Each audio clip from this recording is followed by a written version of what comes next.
Bueno, bien, vamos a empezar entonces con la clase del día de hoy, que es estructura y fisiología bacteriana. En la primera parte vamos a ver por estructura bacteriana y en la segunda con fisiología bacteriana. Como habíamos charlado ya en clases anteriores, bueno, a partir de hoy vamos a empezar a hablar particularmente de las bacterias y su comportamiento y el estudio de las bacterias y técnicas para el estudio de las bacterias. Y entonces, como habíamos hablado en clases anteriores, estábamos viendo que la diferencia entre lo que sería una bacteria y un hongo, fundamentalmente un hongo levaduriforme como Candida albicans, como ven ustedes acá la comparación entre lo que sería el tamaño de Candida albicans, y dos bacterias como el Staphylococcus aureus y Escherichia coli, una bacteria gram negativa, un bacilo gram negativo como Escherichia coli, y el otro, un estáfilo, como su nombre lo dice, que es un coco gram positivo. Fíjense entonces que eh, el Staphylococcus tiene alrededor de 1 micrómetro de diámetro, mientras que Escherichia coli es un poquitito más grande, muchas veces hasta 1,5, y la cándida tiene de 4 a 10 micrones de diámetro. Recuerden además que es eucariota porque es un hongo, mientras que las otras dos bacterias son, son procariotas. Ya habíamos charlado de la estructura del hongo, pero particularmente como íbamos a hablar de pared celular, entonces les quería mostrar acá también que el hongo también tiene pared celular, a diferencia de lo que son las paredes celulares de las células. El hongo tiene colesterol, un tipo particular de colesterol que se llama ergosterol, y que es foco de acción para productos farmacológicos, justamente para destruir la pared del hongo, ¿sí?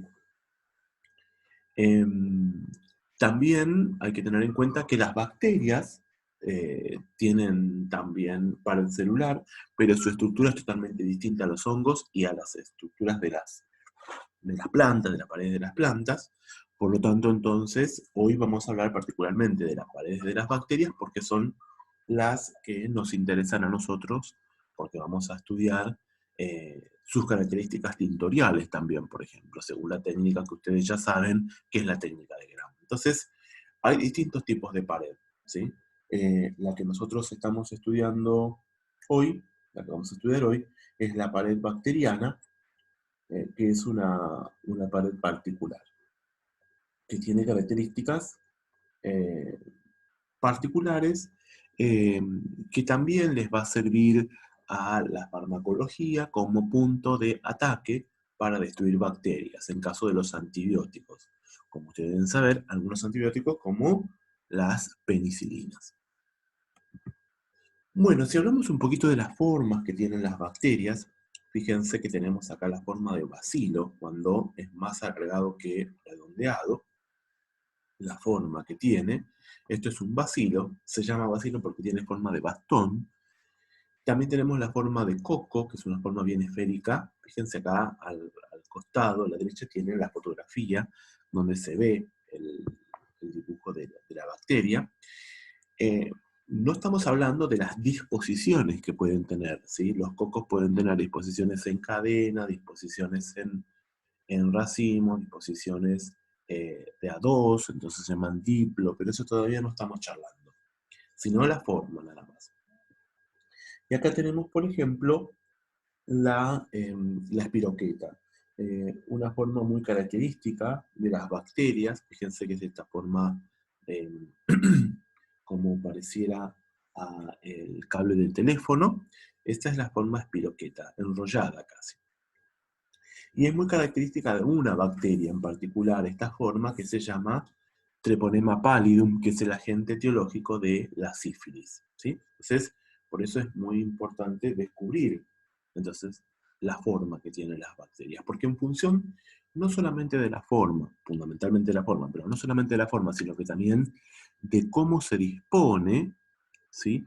Es como después yo voy a saber de qué tipo de bacteria se trata, ¿sí? O sea, la forma. Y esto lo vamos a ver al microscopio, simplemente, ¿sí? La forma y la disposición la vamos a ver en el microscopio.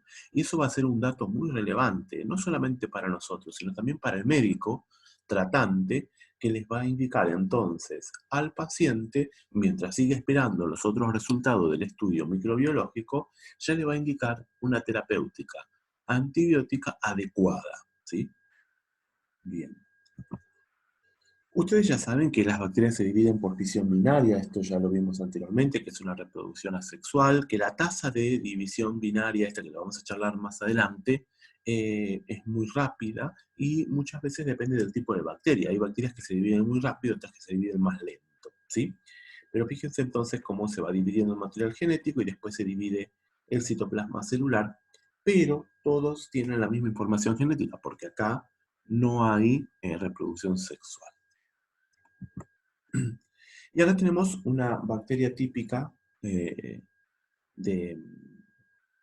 de ejemplo, que nosotros siempre vamos a ver, que es una bacteria en forma de bacilo, es gram negativa, después vamos a ver por qué es gram negativa, en donde tenemos los componentes, y eso los tenemos que estudiar hoy. Fíjense entonces, de afuera hacia adentro tenemos la pared celular, que es esta que está del rosadito, después tenemos la membrana celular. La pared celular entonces empezamos a discutir, pero lo vamos a terminar de discutir en breve. Es una pared celular particular, con una estructura particular, que tiene componentes particulares diferentes en las bacterias gram positivas que en las bacterias gram negativas. Por otro lado tenemos la membrana plasmática, que es una membrana similar a la membrana de todas las células del organismo humano, o de una célula eucariota convencional, que está formada por una bicapa lipídica, de fosfolípidos, y incrustados entonces distintas proteínas que cumplen distintas funciones. Después tenemos dentro el citoplasma, en donde se encuentra el material genético o ADN cromosómico. Vamos a llamar ADN cromosómico al ADN grande que tiene la célula. Fíjense que está desnudo. ¿Esto qué quiere decir? Está sin núcleo. Una característica importante de las bacterias, o sea, de las células procariotas, perdón, en donde el ADN se encuentra desnudo sin un confinamiento nuclear, ¿sí? Y es el único, ¿sí? Es un único ADN que tenemos ahí en el medio de la célula. Generalmente está anclado muchas veces por estructuras o imaginaciones de la membrana plasmática que se llaman desmosomas, que tratan de mantener el ADN ubicado en el medio de la célula muchas veces. Otro tipo de ADN extracromosómico, le vamos a llamar, que tienen las células, son los plásmidos. Los plásmidos son secuencias cortas y circulares de material genético. En ellos se pueden encontrar muchas cosas, como por ejemplo genes de resistencia bacteriana. Se pueden encontrar genes que no son necesarios para la bacteria, ¿sí? Y algunas otras cosas que estos se pueden intercambiar muchas veces entre bacterias, ¿sí? Entonces, una bacteria se muere, se lisa, y esos plásmidos pueden ser tomados por otra bacteria. O en un tipo de intercambio, conjugación, que se llaman de entre las bacterias, se pueden intercambiar estos plásmidos, pasar de una bacteria a la otra. Y entonces las bacterias toman las mismas características que la bacteria anterior, que contenía los plásmidos. Entonces lo importante acá es conocer que los plásmidos son secuencias cortas y circulares de material genético que son extracromosómicos, que no tienen funcionalidad específica para la célula, es decir, no tienen función vital para la célula. De ahí no se saca información que resulte vital. Sí información anexa, como por ejemplo genes de resistencia bacteriana o algunos genes que impliquen el comportamiento distinto de las bacterias, pero no que cumplan con los requisitos necesarios para el metabolismo de la célula y la supervivencia de la célula. ¿Sí? Si bien, bueno, si hablamos de resistencia, vamos a hablar entonces de que se comportan de una manera en particular gracias a estos genes. Bueno, el material genético entonces dijimos que teníamos el cromosómico o cromosomal, como dice acá, que es el cromosoma bacteriano, y el extracromosomal, que son los plásmidos. Y el flujo de la información, como ustedes saben, es desde el material genético, del ADN, que se replica constantemente. Esto no ocurre en este que vamos a ver acá abajo, generalmente ocurre en todas las células, pero bueno, les voy a contar algo más. El ADN se replica entonces para dividirse la célula después, o se transforma en ARN por un mecanismo que se llama transcripción, y por un mecanismo que se llama traducción, el ARN se transforma en proteína. ¿Recuerdan ustedes? ¿Qué pasa? Hoy en día se sabe, por los virus sobre todo, esto es lo que quería contar, que de ARN podemos pasar a ADN, ¿sí? Por una retrotranscriptasa, como habíamos charlado para los genomas virales de tipo ARN, ¿sí? o los virus de tipo ARN. Bien, las envolturas. Habíamos charlado que estaban formadas por una membrana plasmática, una pared celular y no en todos los casos por una cápsula. La cápsula rodea toda esta estructura que dijimos anteriormente de membrana plasmática y pared celular, y lo que le genera a la célula es mayor protección contra distintos ataques posibles de virus o del mismo sistema inmune también. Es una capa de lipopolisacáridos externa que lo que también le confiere es muchas veces cierta antigenicidad. ¿Sí? Después vamos a ver algunos ejemplos. Recordarán ustedes, no es el caso, ¿no? Recordarán ustedes que Cryptococcus neoformans era un hongo levaduriforme que tenía cápsula, y con la técnica de la tinta china nosotros podíamos ver o evidenciar la presencia de esa cápsula, ¿sí? Bueno, parecida a la cápsula tiene también las bacterias. Está por afuera y le da cierta resistencia y comportamiento adecuado o distintivo a estas bacterias que lo tienen. Recuerden que no todas las bacterias tienen cápsula. Sí, todas tienen membrana plasmática y pared celular. Bueno, habíamos visto entonces que la membrana plasmática era una membrana convencional. Habíamos dicho que estaba formada por una bicapa lipídica, fíjense, donde teníamos inmerso proteínas transmembrana o proteínas que se encuentran a un solo lado de la membrana, ¿sí? Acá tienen la estructura del fosfolípido, como siempre, esto no lo vamos a charlar porque ya lo conocemos de química biológica, pero les quería mostrar entonces que la membrana plasmática es una membrana convencional común de una bacteria, de cualquier célula eucariota también. ¿Cuáles son las funciones? Barrera física entre el citoplasma y el ambiente, y barrera selectiva de permeabilidad desde y hacia la célula, ¿sí? Bueno, ¿qué diferencias hay entre las membranas procariotas y eucariotas? Bueno, la presencia de colesterol. Si la membrana plasmática de los eucariotas poseen colesterol. La membrana plasmática de las bacterias no tienen colesterol. Recuerden que el colesterol que tienen las membranas plasmáticas o la pared celular, digamos, del hongo es distinto al que tiene la célula eucariota normal, ¿sí? La célula eucariota humana, digamos, ¿sí? Hay excepciones, como en el caso de los micoplasmas. Los micoplasmas son bacterias intracelulares, bueno, que contienen colesterol en su membrana, pero son muy pocas, y es solamente esa especie. Los esteroles favorecen la estabilización de la membrana, como habíamos charlado en química biológica, recordarán, y ciertas bacterias, las que son fototróficas, o sea, las que tienen tropismo por la luz, poseen entonces algunas otras cosas como estas que son aponaoides, que son sustancias excitables por la luz y que entonces permiten aprovechar la luz para sintetizar sustancias nutritivas. Bien, si hablamos de la pared celular entonces como segunda parte, tenemos que, bueno, acá les cuento que es responsable de la forma y la rigidez de las células, que le permite resistir diferentes diferencias de presión, ¿sí? Osmótica, en distintos ambientes en donde se puede encontrar la célula, sin que pierda su forma y sin que estallen las células. Impide la entrada de ciertos tipos de moléculas, a pesar de no ser una verdadera barrera permeable o semipermeable.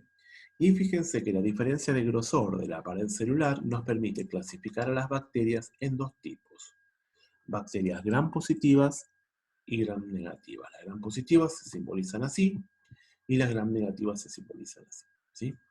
Y tienen que ver entonces con que retengan o no un cierto colorante de la tinción, que ahora vamos a estudiar, que se llama tinción de Gram. Fíjense entonces la diferencia en lo que sería la pared celular de una bacteria gram positiva con la de una gram negativa. La gram negativa es más compleja, la pared celular. Y la gram positiva, fíjense que solamente tiene dos cosas. Una gran porción de peptidoglicano, que vamos a estudiar, y la membrana plasmática. Mientras que la pared celular de una gram negativa tiene una pequeña porción de peptidoglicano, la membrana plasmática, un espacio entre la membrana plasmática y lo que serían, los fosfolípidos, otros fosfolípidos de la membrana plasmática, de la pared celular, que se llama espacio periplasmático. ¿Sí? Es como que si es que pensáramos, la bacteria gram negativa tiene como dos capas de fosfolípidos, ¿sí? De dos bicapas fosfolipídicas. ¿Sí? Ahora lo vamos a ver bien en la estructura. Una que es interna, que es muy semejante a la membrana plasmática de una célula gram positiva, y la otra que es externa, ¿sí? Que tiene otras estructuras, pero está formado también por fosfolípidos. Y entre ellos está una delgada lámina de peptidoglicano en un espacio que se llama espacio periplasmático. Si hablamos de pared celular, entonces, como dijimos, estaba constituido. Su estructura base es el peptidoglicano, o mureína, también lo van a encontrar en algunos libros, y es el responsable entonces de la rigidez de la célula, que le da la forma, sobre todo también. Fíjense entonces que esta es la constitución de lo que sería el peptidoglicano, o la base, ¿sí? Tenemos que estar formado por una cadena oligopéptida, fíjense, alanina, glutámico, lisina, alanina. Muchas veces la alanina se reemplaza con el ácido diaminopimélico, ¿sí? En los otros gram, sobre todo en las gram positivas, por ejemplo. Ahora vamos a ver. Después tiene dos azúcares unidas por una unión beta 1,4, fíjense acá. Uno es el N-acetilmurámico y el otro es el N-acetilglucosamina, pero fíjense que de la serie B, ¿sí? Y esto está formado entonces por, esta es la constitución, digamos, de lo que sería un peptidoglicano que forma la pared celular. Fíjense que tenemos el tetrapéptido del glicano, que sería este, 1, 2, 3, 4, tetra, ¿sí? Y estos peptidoglicanos que están formando parte de la pared celular después se van a entrecruzar unos con otros, como vamos a ver un ratito. Y eso es lo que le va a dar entonces la rigidez en dos sentidos, longitudinal y transversal, ¿sí? A la pared celular. Y que lo que le garantiza entonces a la célula que no cambie su forma, ¿sí? Con los distintos ambientes que se pueden encontrar a distintas presiones osmóticas, ¿sí? Acá tenemos entonces, fíjense lo que yo les decía, el entrecruzamiento. En las gram negativas, fíjense, como yo les contaba, estaba el N-acetilmurámico, ¿sí? El diaminopimélico, que tenemos acá, perdón, el diaminopimélico está acá. Y fíjense, acá tenemos un peptidoglicano y otro peptidoglicano que están formando parte de la pared. Y fíjense, acá tenemos el tetrapéptido, acá tenemos el tetrapéptido. Y fíjense cómo se entrecruzan. ¿Ven acá? Se entrecruzan una cadena de peptidoglicano con otra cadena de peptidoglicano. Y de esa manera entonces generan el entrecruzamiento y eso es lo que permite mayor rigidez a esta pared celular. Esto pasa en las bacterias gram negativas como Escherichia coli. Pero fíjense qué pasa en la pared celular gram positiva, como por ejemplo el Staphylococcus aureus. Acá tenemos el peptidoglicano, acá tenemos el peptidoglicano, el tetrapéptido que tiene lisina, dijimos inicialmente, acá la lisina, tenemos la lisina, y acá también, y ¿qué decíamos? Que el entrecruzamiento entre un peptidoglicano y otro peptidoglicano en la gram positiva se da por una cadena de 5 a 6 residuos de glicinas. Fíjense acá tiene glicina 6 veces. ¿Sí? Esto es lo que le va a permitir entonces hacer el nexo entre las dos cadenas de peptidoglicanos y generar el entrecruzamiento, ¿sí? En las bacterias gram positivas. Esa es una diferencia muy importante con las gram negativas, recuérdenla por favor. Entonces son cadenas polisacáridas paralelas entre 10 a 170 unidades de disacárido que se unen transversalmente formando este entrecruzamiento, ¿sí? Esta forma de entrecruzar entonces los peptidoglicanos genera mayor resistencia, ¿sí? En las paredes celulares. ¿Qué es el espacio periplasmático? En las bacterias solamente se encuentra espacio periplasmático en las bacterias gram negativas, recuerden eso. Y fíjense que es el espacio que se encuentra entre las dos membranas plasmáticas, o semiplasmáticas, parecidas a la membrana plasmática convencional, ¿sí? En ese espacio se encuentran enzimas muchas veces, pero se encuentra fundamentalmente la delgada capa de peptidoglicano que tienen estas bacterias gram negativas, ¿sí? Entonces fíjense, es un espacio comprendido entre las dos membranas, que ahora vamos a ver cómo están constituidas, en donde se hallan enzimas hidrolíticas, enzimas necesarias para comenzar a degradar las sustancias que están queriendo ingresar a la célula, proteínas de unión que ponen en marcha el proceso de transporte de sustratos hacia y desde el interior de la célula hacia afuera, y proteínas implicadas en la respuesta quimiostática, ¿sí? Quimiotractante de la célula. Antes de ir a esto, creo yo, tenemos que ver lo que sería la membrana, la pared celular de una materia gram negativa. Fíjense, tenemos la membrana interna, una bicapa lipídica con las proteínas que dijimos anteriormente, el espacio periplasmático en donde se encuentra la delgada capa de peptidoglicano, muy delgada, y también se encuentran, bueno, lo que dijimos, las enzimas hidrolíticas, las proteínas de transporte, etcétera, en este espacio, y tenemos la segunda membrana plasmática, la membrana externa, que fíjense que en composición es parecida, porque es una bicapa lipídica, pero tiene otras cosas, o sea que es totalmente distinta, ¿sí? Cumple funciones distintas. Fíjense que entre otros se encuentran los polisacáridos o los lipopolisacáridos, ¿sí? Que son la parte antigénica de estas bacterias, los LPL que habíamos analizado en inmuno y también en fisiopatología. Se encuentran otras proteínas dentro de la membrana que se llaman porinas, fíjense que son como grandes poros que van a entonces cumplir funciones de transporte tipo selectivo en la célula, ¿sí? Y entonces eso le dan diferentes funciones a una bicapa con respecto a la otra. Bien. ¿Cómo se analizan entonces estas bacterias desde el punto de vista de la microbiología? Bueno, dijimos nosotros que las clasificábamos de forma general en gram positivas y gram negativas en función de la tinción de gram. ¿Cómo se hace entonces esta tinción de gram o cuáles son los componentes y la secuencia en la cual se realiza esta tinción?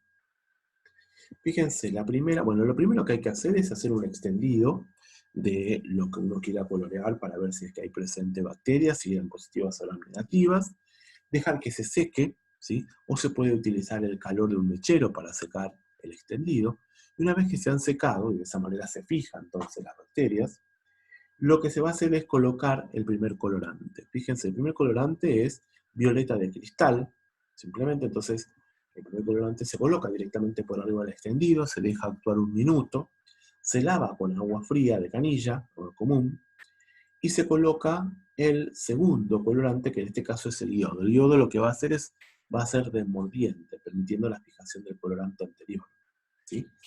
Entonces fíjense que acá les va mostrando cómo van quedando las bacterias, según sean gram positivas o gram negativas. ¿Sí? Si teníamos todo con violeta de cristal, entonces van a quedar todas azules. Después el mordiente simplemente no le va a hacer ningún efecto, va a resaltar más el efecto azul.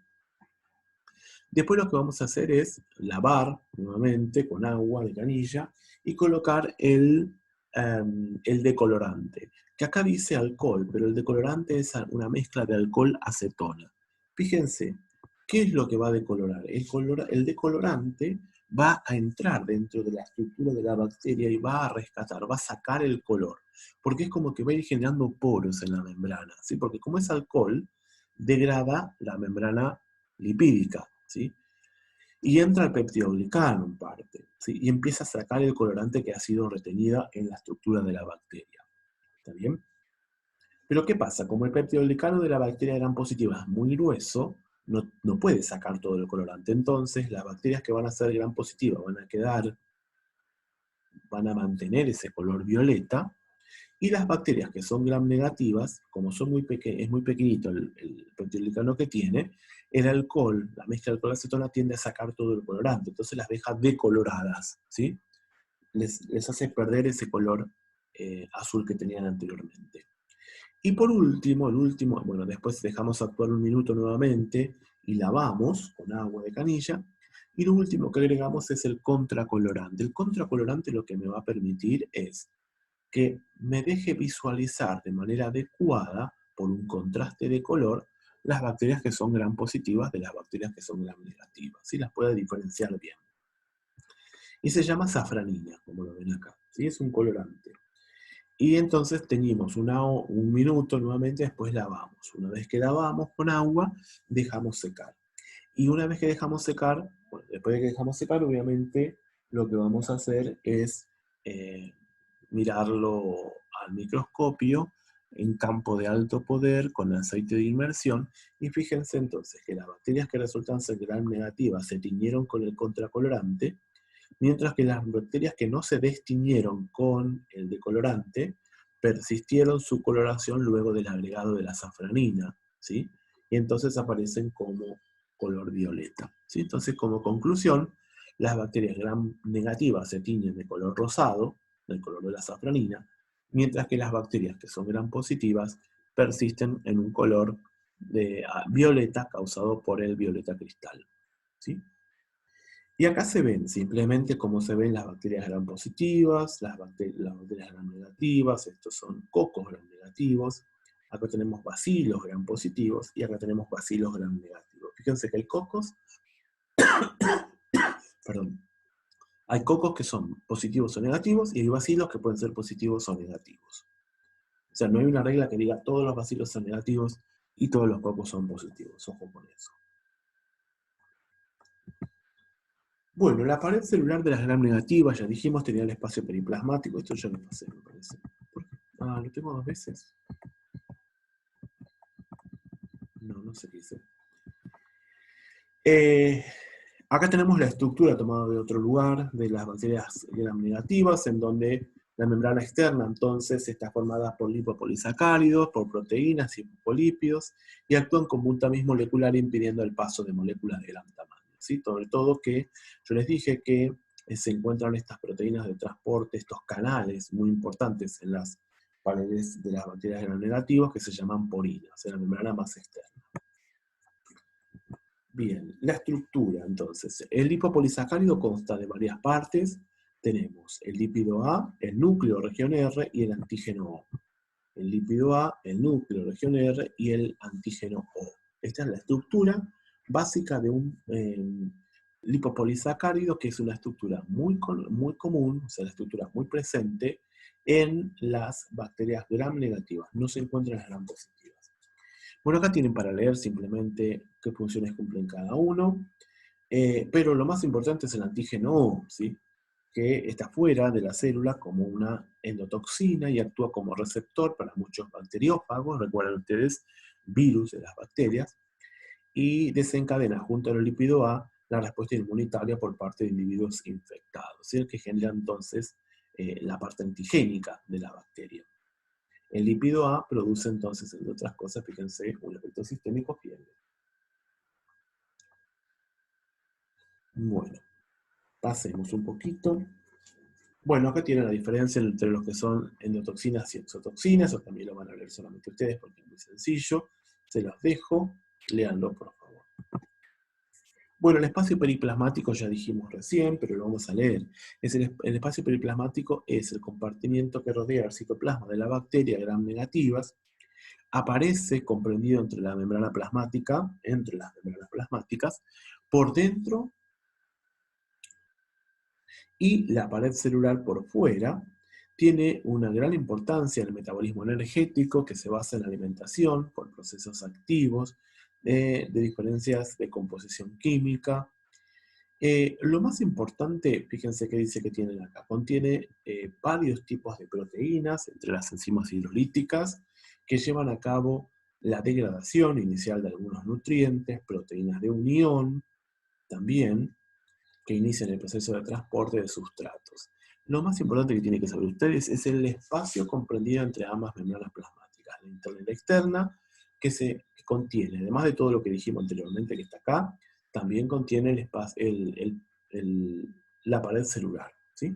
Y que solamente se encuentran en las membranas, perdón, en las bacterias gram negativas y no en las gram positivas.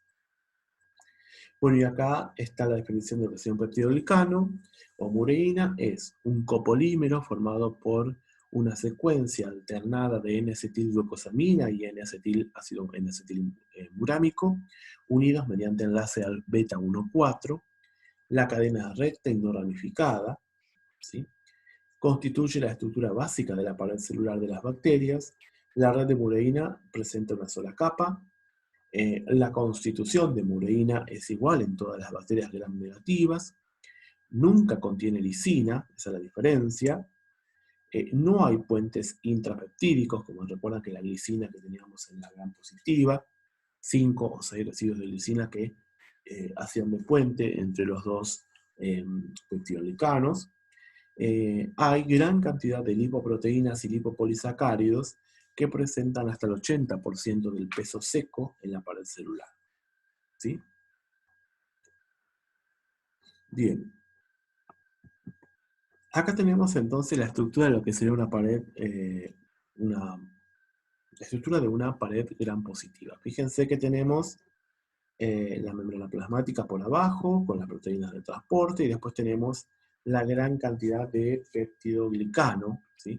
O el gran espesor de pared celular que tiene estas bacterias, ¿sí? Por eso se tiñen con el colorante y no pueden sacarse con el decolorante. Y ahí tienen los puentes de entrecruzamiento. Fíjense con las lisinas, entre una red de peptidoglicano y otra red de peptidoglicano, y este es el tetrapéptido, ¿no? Tetrapéptido de una, tetrapéptido de otra, y acá tenemos el puente de glicina. Y así se conectan, entonces, cada uno de los peptidoglicanos, o la secuencia de peptidoglicanos. Recuerden que esto es en la pared gram positiva, no en la pared gram negativa, porque no tiene puentes que conecten las dos redes de peptidoglicanos. ¿Qué se observan? Bueno, acá tenemos nuevamente, tomado de otro libro, acá tenemos la membrana plasmática con las proteínas de transporte, acá tenemos el gran espesor del peptidoglicano que se encuentran en estas bacterias, y embebidos en este peptidoglicano algunas estructuras como ácidos teicoicos y ácidos lipoteicoicos, ¿sí? Que son ácidos grasos que se encuentran embebidos en la pared de estas bacterias que no se encuentran en las bacterias gram negativas, fundamentalmente.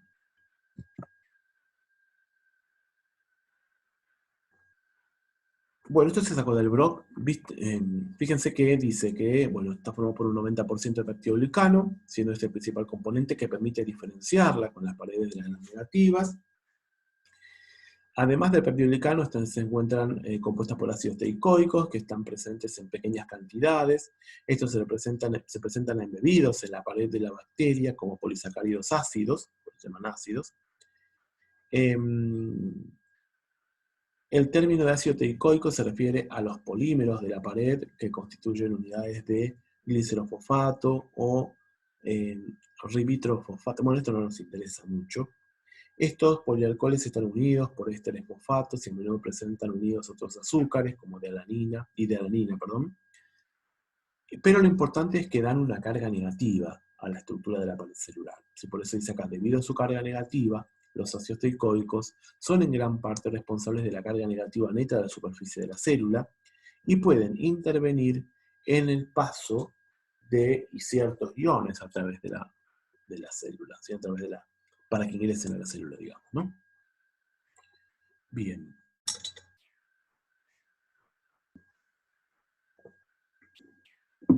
Continuamos. A ver si podemos continuar un poquito más. Bien, ¿a dónde habíamos llegado? Habíamos llegado acá, creo. Sí. Habíamos hablado entonces de que acá teníamos las diferentes paredes, en donde habíamos visto las características de cada una, de la pared de una bacteria gram positiva, de una pared de una bacteria gram negativa, en donde teníamos entonces el lipopolisacárido con sus estructuras, lípido A, el antígeno O, ¿sí? Y la región R. Habíamos visto el entrecruzamiento, fíjense, que dijimos que se encontraban en ciertas bacterias. Acá tenemos, por ejemplo, la red de peptidoglicanos, otra red de peptidoglicanos, el tetrapéptido, y el entrecruzamiento con 5 o 6 residuos de glicina, que habíamos dicho que era común en las bacterias gram positivas. Y acá tenemos una proteína que se llama proteína de unión a penicilinas, finalmente, BBP, ¿sí? Que tiene una función muy importante, porque es la que permite generar este entrecruzamiento, ¿sí? De los peptidoglicanos, ¿está bien? Y que es el sitio de acción, muchas veces, de los antibióticos, y sobre todo de los antibióticos que se llaman penicilina, por eso se llama proteína de unión a penicilina, porque esta proteína, cuando se une el antibiótico, esta proteína impide que se genere el entrecruzamiento entre los residuos de peptidoglicano, y eso desestabiliza la pared celular y la destruye a la bacteria por lisis, ¿sí? Entonces, de esa manera es como actúa un antibiótico como la penicilina en este tipo de bacterias. Otra bacteria que nosotros vamos a estudiar y otra coloración que nosotros vamos a estudiar es la del bacilo ácido alcohol resistente. El BAR se llama bacilo ácido alcohol resistente, y es un bacilo, como su nombre lo dice, que no se puede estudiar por la tinción convencional, porque tiene otra estructura, ¿sí? Fíjense que no tiene una estructura convencional como habíamos visto, ¿sí? Pero que sí va a teñirse con otro tipo de tinción, ¿sí? Que se llama la tinción de Zinn-Nielsen. Bien, vamos a ver entonces esa tinción. Bueno, acá tenemos nuevamente la bacteria, el micobacteria, la estructura del micobacterio tuberculosis, después lo vamos a ir viendo. Y acá se ven las colonias, cómo están, ¿no? Estas son las colonias de micobacterio tuberculosis. Este es el medio de cultivo, que después lo vamos a estudiar, que se llama Lowenstein-Jensen, que es un medio muy particular para el estudio de las micobacterias. Estas micobacterias crecen muy lentamente, es decir, que necesitan varios días de cultivo, además de un medio particular de cultivo, ¿no? Vamos a ver cómo es la tinción de Zinn-Nielsen. Fíjense, para ácido alcohol resistentes, estos son los pasos. Primero la fijación con calor, como habíamos hecho para el GRAM. Después viene el primer colorante, que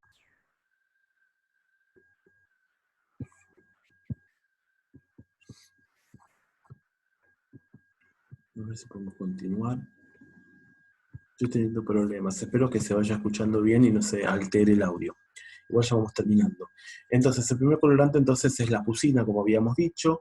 Después se decolora 1 minuto, o bueno, tiene un tiempo. Bueno, esto es seguir una receta, por lo tanto, según el fabricante, según el kit que ustedes tengan, es cómo van a proceder. Entonces, van a tener como un tiempo y demás que van a tener que respetar, que les va a indicar en el inserto. Luego del tiempo de acción del colorante, el colorante tiene una característica que se debe colocar y se debe flamear con fuego por abajo del portaobjeto, ¿sí? Hasta que se desprende, realmente se desprenden humos blancos, ¿sí? Y eso tiene que ser por 1 minuto muchas veces, ¿sí? Entonces, y se le va agregando más colorante si es que el colorante va desapareciendo por evaporación.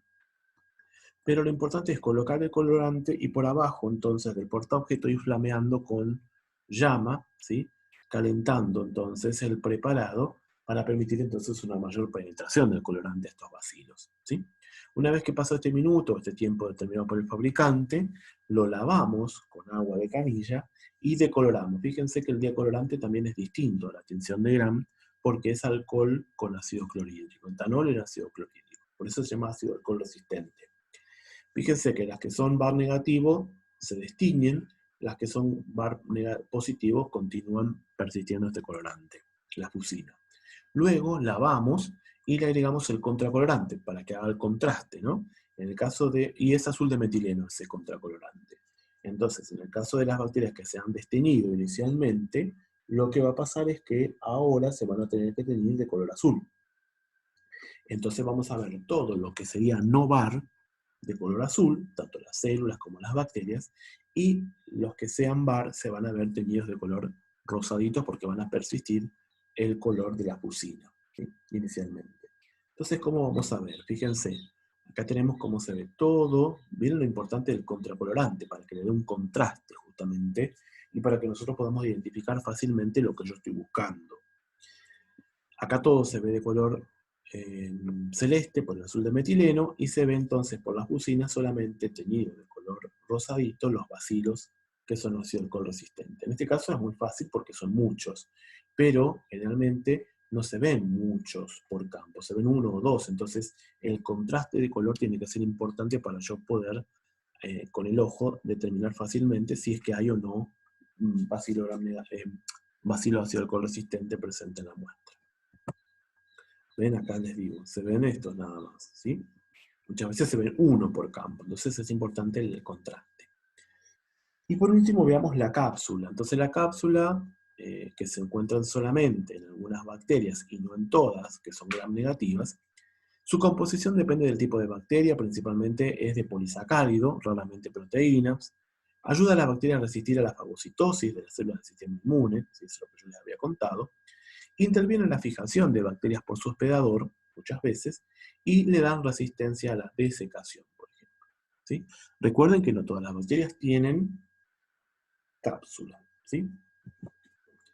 Y las esporas bacterianas. ¿Qué son las esporas bacterianas? Son formas de resistencia que tienen las bacterias. No son formas de reproducción como en el caso de los hongos. Fíjense, formas de resistencia de las bacterias, resistentes al calor y la desecación. No todas las bacterias se esporulan. Por ejemplo, tenemos bacilos gram positivos y cocos del género, de otros géneros que también esporulan. ¡Lisa! Esta madre, esta perra.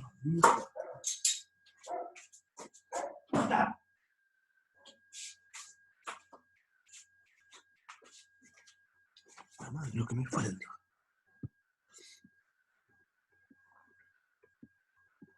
Bueno, estamos hablando de las esporas, que no todas las esporas entonces, no todas las bacterias se esporulan.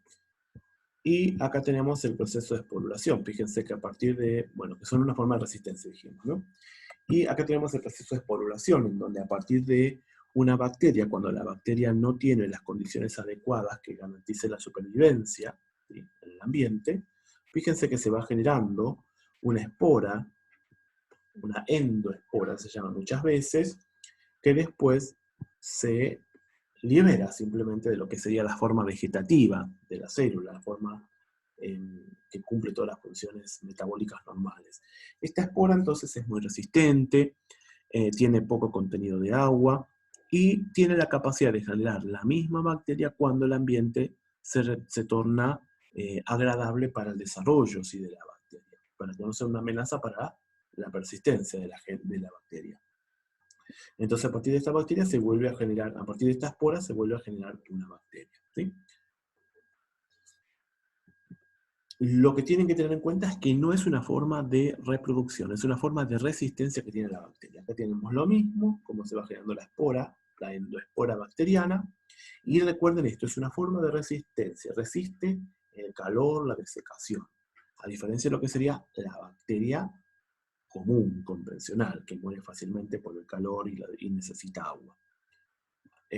Bueno, acá tenemos la estructura, ¿sí?, que no es necesario saberlo, pero sí sepan que es una forma de resistencia, no una forma de reproducción, y que no todas las bacterias se esporulan, ¿sí? Acá tenemos una coloración de cómo se ven las bacterias. Este colorante que se utiliza para estudiar las bacterias que esporulan se llama verde de malaquita. El verde de malaquita es un colorante especial para las esporas. Entonces se tiñe de color verde las esporas. Acá no se aprecia mucho, pero acá se ve, por ejemplo, una espora de color verde dentro de la bacteria, que se ve otra, acá se ve una espora solita, acá se ven las esporas dentro de las bacterias, que se ven esporas sueltas, dadas por este colorante que es el verde de malaquita. Acá se ve bien, fíjense las esporas dentro de la bacteria y sueltas, ¿sí?, teñidas por este colorante que es el verde de malaquita. Bueno, otras cosas que tienen las bacterias son los apéndices bacterianos, o sea, los apéndices que se desprenden de la estructura de la célula, que pueden ser flagelos, fimbrias o pilis, y bueno, el pilis sexual, que es lo que le permite entonces la reproducción sexual en algunas clases de bacterias.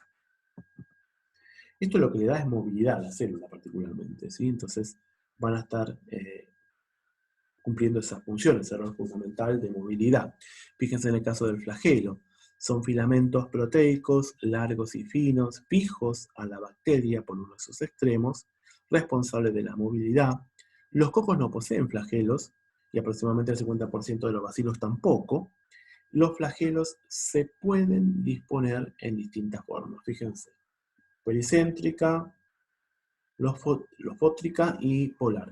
Lo que importa acá es que no todas las bacterias se van a mover, ¿sí? Porque para que se muevan tienen que tener estos apéndices bacterianos, apéndices de membrana plasmática, ya sean cilias, flagelos o lo que sea, ¿sí? Entonces, como no todas las células, todas las bacterias tienen estos apéndices de membrana, de membrana plasmática o de pared celular, entonces no todas las bacterias van a tener la capacidad de moverse.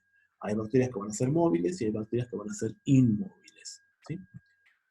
Bueno, tenemos la estructura de un flagelo y volvemos a Escherichia coli con todas sus partes. Bien, vamos a dejar acá la primera parte, continuamos después, ¿sí?